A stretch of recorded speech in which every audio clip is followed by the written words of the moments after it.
कर्नाटक में तब्दीली मजहब मुखालिफ बिल के खिलाफ सड़कों पर लोग एहतजाज कर रहे हैं। एहतजाजियों का कहना है कि कर्नाटक हुकूमत का कदम गैर दस्तूरी है, जिसे फौरी वापस लिया जाए।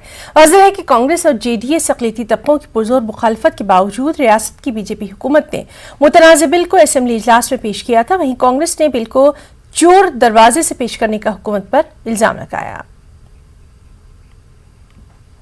जब हमारे देश में आर्टिकल 25 कहता है कि एवरीवन, कोई भी इस देश का नागरिक किसी भी रिलीजन को फॉलो कर सकता है, कोई सरकार भेदभाव नहीं कर सकती, तो दिस बिल जो अब आ रहा है, the freedom of religion bill in Karnataka assembly, it clearly shows, ये सीधा बताता है कि गवर्नमेंट वांट्स टू कंट्रोल। जब आप conversion, a person is not born to follow the religion which it is born with, a person is not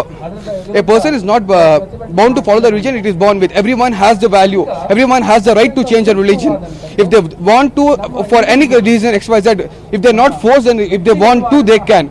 ये bill में एक बड़ी वीकनेस ये है कि it doesn't discriminate between, doesn't distinguish between what is forced conversion and what is a normal conversion. It describes both as forced, which is not good for a democracy.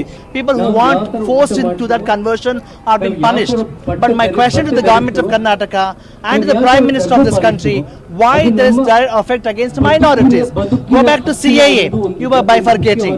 Go back to the NRC, you are bifurcating. Go to NPR, you are bifurcating. Demonetization, you bifurcated. Triple talaq, you bifurcated. Sabarimala verdict, you bifurcated. Now the anti-conversion bill, you are bifurcating. It shows what exactly you are trying to break this country. I think this is unacceptable.